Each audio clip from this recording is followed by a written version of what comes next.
High বন্ধুরা, এখন আমরা যাচ্ছি শাক তুলতে। শাক তুলে রান্না থেকে খাওয়া অবধি পুরোটা এই ভিডিওতে দেখতে পাবে। এই দেখো, আমরা শাক তুলতে চলে এসেছি। এদিকে দেখো, আমার বৌদি আর দিদাও শাক তুলছিল, আমি শেরুকে নিয়ে দাঁড়িয়েছিলাম। ওদের শাক তোলা দেখে আমারও শাক তুলতে ইচ্ছা করছিল, তাই শেরুকে বৌদির কাছে দিয়ে আমিও বসে গেলাম শাক তুলতে। এই দেখো বন্ধুরা, আমিও অনেকগুলো শাক তুলে ফেলেছি। কিন্তু আমাদের শাক তোলা হয়ে গেছে, এবার আমরা বাড়ির দিকে যাচ্ছি। আমরা বাড়ি চলে এসেছি। এই দেখো, 3 জনে মিলে 2 প্লাস্টিক শাক তুলেছি। বৌদি আর আমি দুজনে মিলে শাকগুলো বাছতে বসে গেলাম। আমাদের শাক বাছা কমপ্লিট। দেখো, পুরো ঝুড়ি ভর্তি শাক।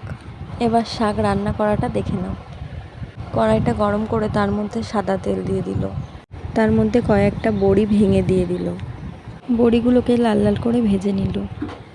তার মধ্যে রসুন, কাঁচা লঙ্কা ও পেঁয়াজ কুচি দিয়ে দিল। এগুলিকে ভালো করে লাল লাল করে ভেজে নিল।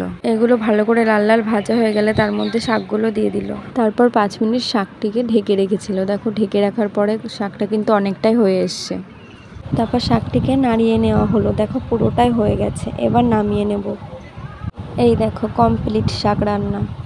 তোমাদের প্রথমে বলেছিলাম যে শাক তোলা থেকে খাওয়া অবধি পুরোটাই তোমাদের দেখাবো, তাই বসে গেলাম এবার ভাত খেতে। সাথে নিয়ে নিলাম একটুখানি কাসুন। শাকের সাথে কাসুন খেতে কিন্তু খুব ভালোই লাগে। শুধু কিন্তু শাক রান্না হয়নি, আরও অনেক কিছুই রান্না হয়েছে। দেখে নাও আর কী রান্না হয়েছে।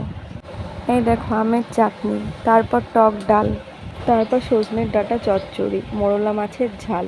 আর হ্যাঁ বন্ধুরা, আজকে সব রান্না কিন্তু আমার বৌদি করেছে, আমি না।